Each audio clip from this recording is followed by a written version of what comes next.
¿Qué tal? ¿Cómo les va?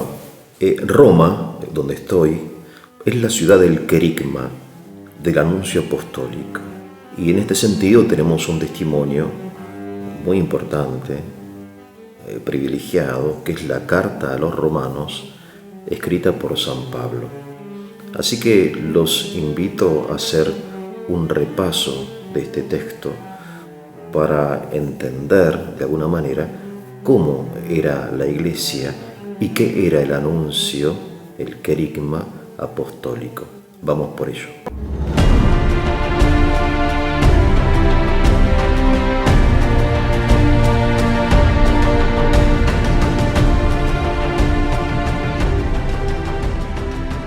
Y bien, los invito a repasar en primer lugar las partes integrales del querigma. Mencioné 9 en el video anterior, se pueden subdividir o unir también. En primer lugar, Dios es amor. En segundo lugar, el mundo está sometido al pecado. En tercer lugar, la inutilidad de la religión para superar la condición penosa, desdichada del hombre en este mundo. En cuarto lugar, la venida de Cristo al mundo como mediador, redentor, como reconciliación entre Dios y los hombres. En quinto lugar, la respuesta del hombre, que llamamos fe, a este anuncio. En sexto lugar, la orientación del hombre, llamada conversión, metanoia, el cambio de mentalidad. Después, en séptimo lugar, la comunidad bautismal y eucarística, la eclesía, la iglesia, la asamblea, el cuerpo místico de Cristo. Después, la vida virtuosa, la vida de la gracia, las virtudes, la vida cristiana y finalmente la vida eterna, ¿no? Es decir, como herencia que recibimos de nuestro Padre. Ustedes pueden, y los invito a hacerlo, es la primera vez que los invito a hacer algo en este canal, pero me parece útil. Si tienen la Biblia en su casa, o si no, vía digital, está la Biblia en internet, tomen la carta a los romanos, el texto, y van a encontrar, mediante estos instrumentos de interpretación que les acabo de dar, estos 9 puntos, van a encontrar cómo San Pablo escribe esta carta a los romanos, teniendo en cuenta estas partes que les digo, ¿no? Distribuidas en una forma, en un orden no racional, no sistemático, sino en orden propio de San Pablo. Bien, en segundo lugar, quería destacar el hecho de que la carta a los romanos es un texto difícil. Esta dificultad hace referencia o nos indica claramente la inteligencia, la preparación de los cristianos de Roma. Es una comunidad de personas maduras, pensantes, reflexivas, conocedoras tanto de la antigüedad judía, en el caso de los judíos, como de la antigüedad pagana, en el caso de los griegos, porque era una comunidad mixta. A propósito, ustedes vayan al final de la carta, van a ver los saludos de Pablo antes de despedirse y los nombres que menciona, saludo a tal, a fulano, son nombres mayormente griegos. No van a encontrar ni un Daniel, ni un Josué, no sé, ni un Abraham, sino van a encontrar un Filólogo, una Priscila, etc. Vale decir que es una comunidad formada por judíos o judíos provenientes del helenismo, o sea, judíos con una cultura griega, clásica, con un pensamiento griego, que es toda una corriente dentro del judaísmo, o judíos, digamos, ortodoxos, pero convertidos al cristianismo. Más allá de eso, no es una comunidad de personas simples. De ahí la dificultad que tiene la carta. Es una dificultad salvable, pero que exige cierto esfuerzo intelectual. En este sentido, las parábolas de Cristo, ¿no? El Evangelio de San Lucas, etcétera, son mucho más amables, porque son comprensibles a todo el mundo, ¿no? La parábola del buen samaritano, la parábola del hijo pródigo.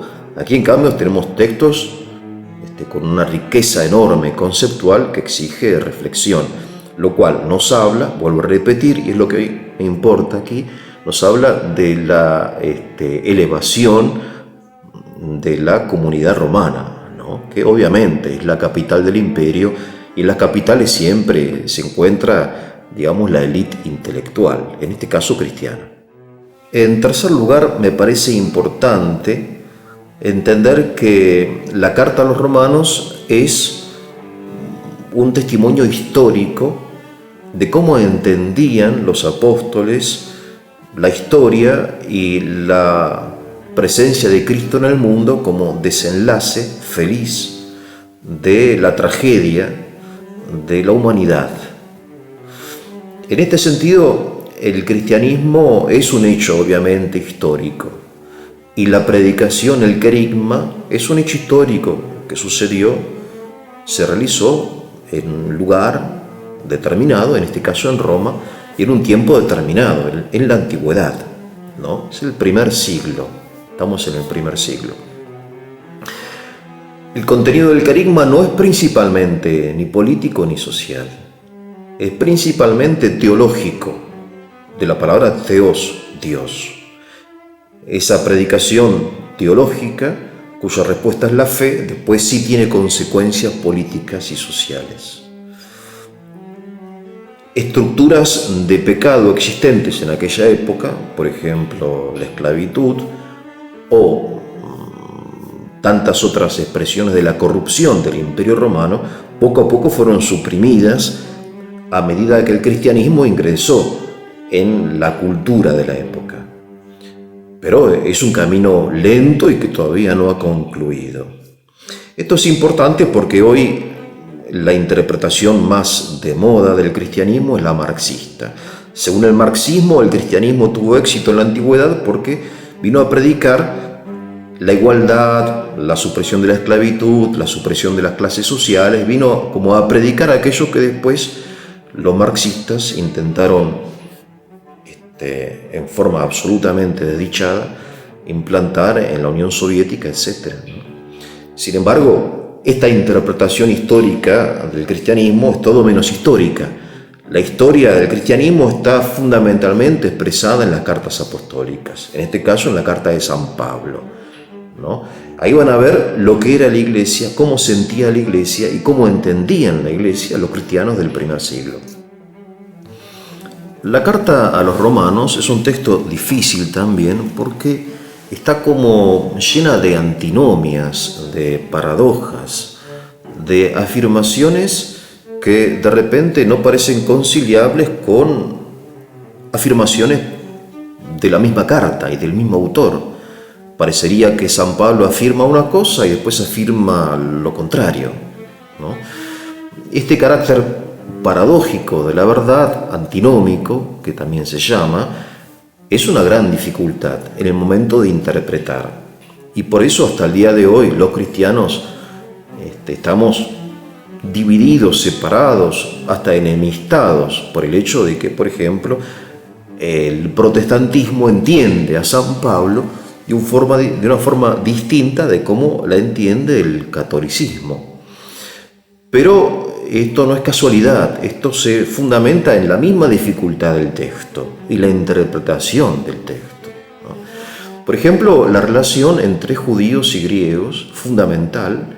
Fíjense que la comunidad romana es una comunidad mixta de pueblos distintos y hasta en cierto sentido enemigos, judíos y griegos, ¿no? Y por un lado San Pablo afirma la prioridad de los judíos, llamando a los judíos ramas y a los gentiles, a los paganos, injertos, ¿no? Como si el pueblo judío tuviera cierta preeminencia, cierto privilegio en relación a los gentiles, pero por otro lado lo niega, diciendo que no hay diferencia entre gentiles y judíos, porque hay una sola circuncisión, que es la circuncisión del espíritu, no de la carne, ¿no? Entonces, por un lado, como dije, afirma la prioridad de la elección del pueblo de Israel, y por otro lado parece negarla. Bueno, este tipo de antinomias constituye una enorme dificultad en el momento de interpretar la carta. Otra antinomia es la antinomia o la paradoja entre la ley y la gracia. La ley, que obviamente es buena porque indica el bien, termina siendo para San Pablo algo malo. ¿Por qué? Porque la ley da un conocimiento, pero no da la capacidad de realizar lo que uno conoce, de modo que aumenta la culpabilidad de la persona. La persona es más culpable, más responsable, cuando conoce lo que tiene que hacer, lo que debe hacer, y no lo hace, que cuando no lo conoce y no lo hace. Y esto también es una paradoja, porque uno dice y se pregunta, San Pablo se pregunta, ¿que acaso entonces la ley es mala? No, la ley es buena, pero la incapacidad del hombre de realizar lo que la ley le manda termina provocando que la ley sea producto de la muerte del hombre, ¿no? Fíjense, esto también es una antinomia que después viene resuelta en Cristo, en la gracia, pero San Pablo la plantea toda la dificultad que constituye el conocimiento de una ley cuya realización nos resulta imposible. Otra enorme antinomia que encontramos en la carta a los Romanos es la antinomia entre la carne y el espíritu. Él dice literalmente, no entiendo lo que me pasa. Lo voy a leer. No entiendo lo que hago, porque no hago lo que quiero. El bien que quiero no lo hago. El mal que no quiero, hago.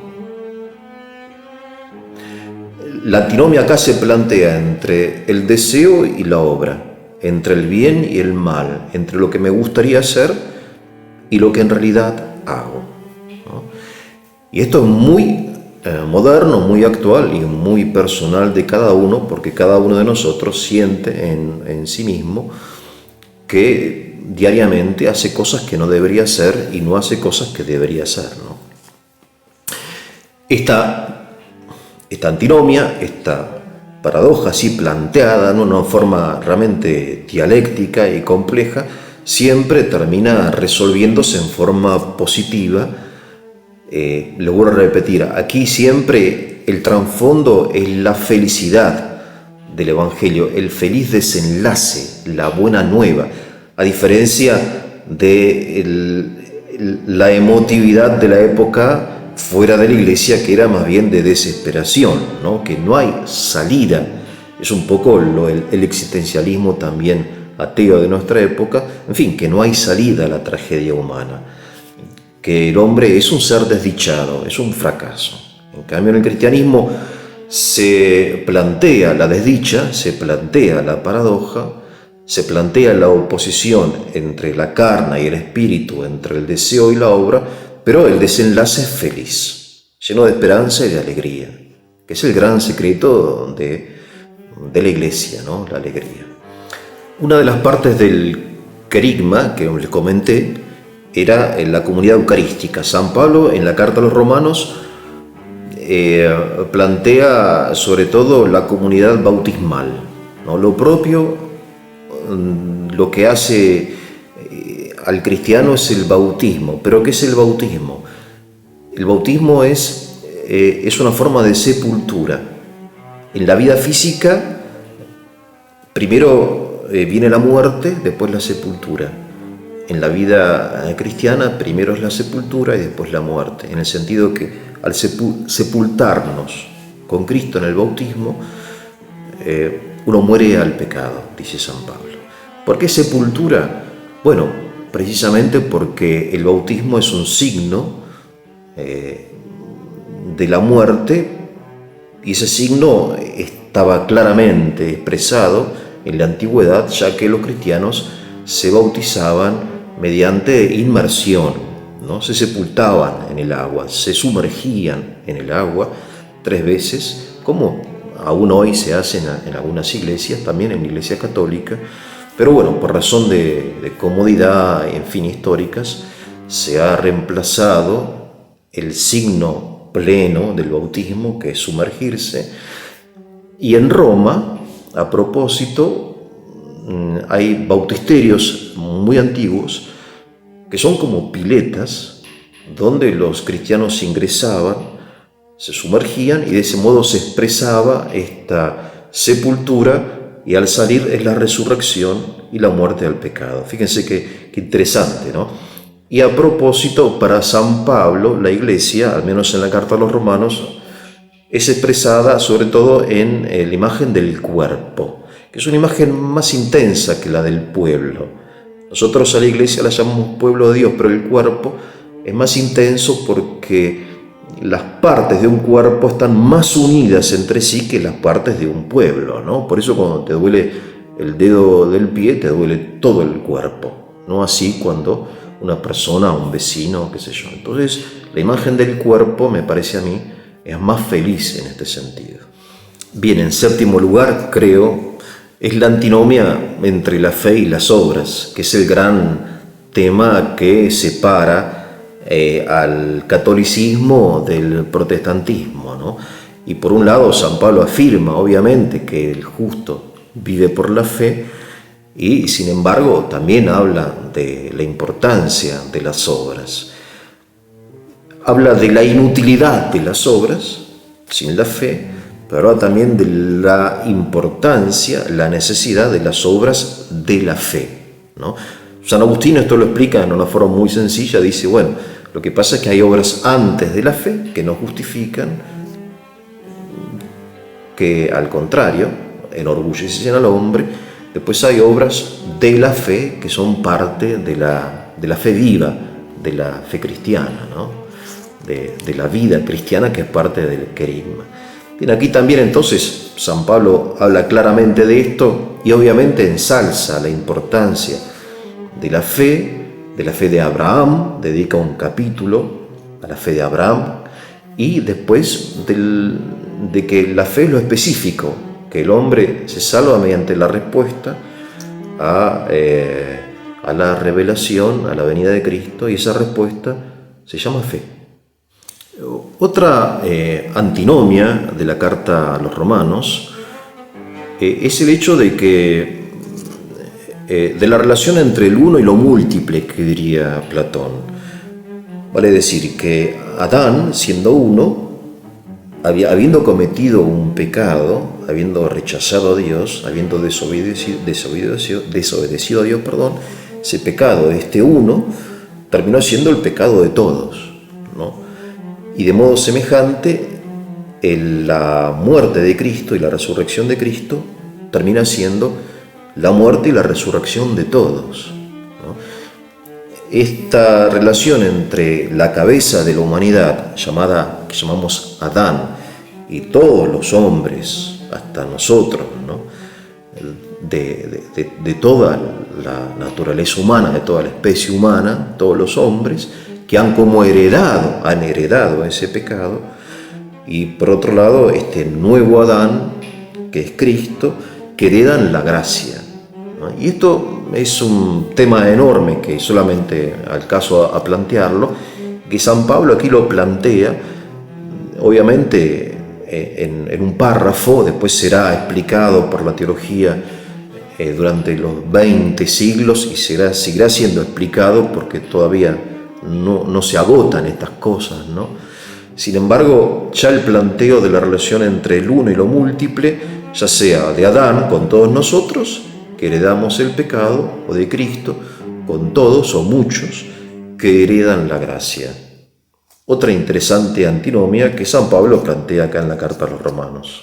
Un punto muy importante de la carta de San Pablo a los Romanos es, y que constituye el primer punto del querigma, Dios es amor o Dios es Padre, es el tema de la gratuidad del amor, de que Dios no nos ama porque somos buenos, sino que somos buenos o podríamos ser buenos, mejor dicho, porque Dios nos ama.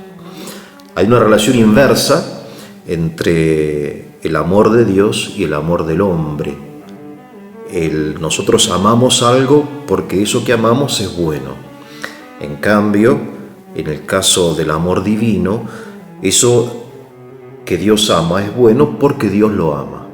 De modo que el amor de Dios es causa de la bondad de la cosa, mientras que la bondad de la cosa es causa del amor del hombre. Esto lo va a explicar en términos filosóficos Santo Tomás de Aquino, pero lo importante aquí es el término gratuidad.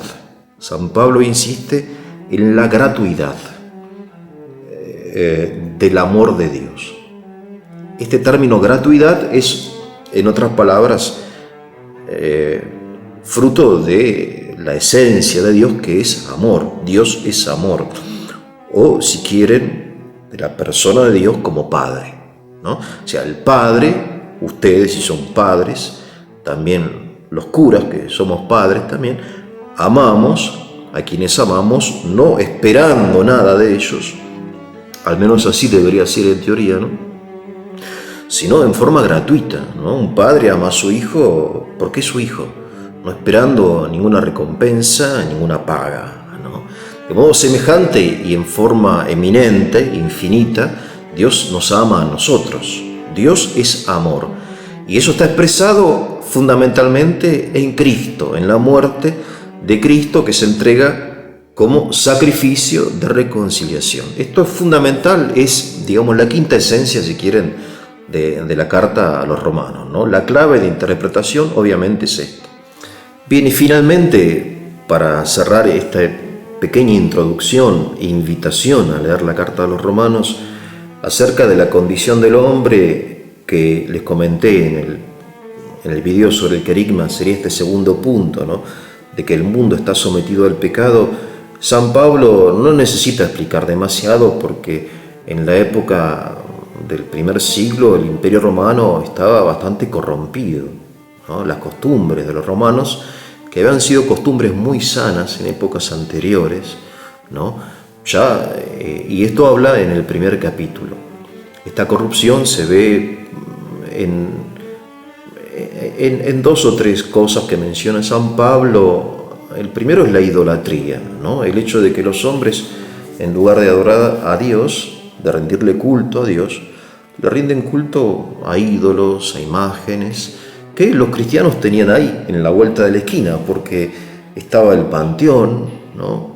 Estaban los dioses, había dioses de tal gremio, el dios de tal familia, o sea, estaba lleno de dioses la ciudad de Roma, ¿no? De dioses. Por eso era muy palpable esto, cosa que hoy no tanto. Y en segundo lugar, el desorden de la carne, ¿no? Sobre todo el desorden del uso del sexo irracional, en fin, desquiciado de los romanos, ¿no? Que sabemos, las orgías y el vomitorium, donde iban a vomitar para seguir comiendo, todas estas cosas que aparecen sobre todo en la época de decadencia de una civilización, en la época de Nerón, en el caso.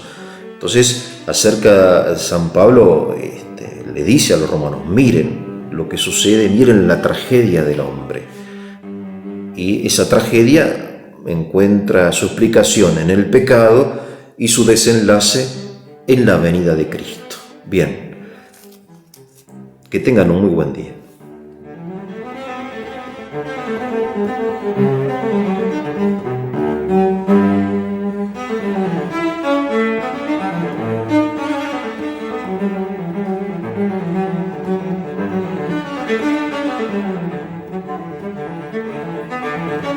Thank you.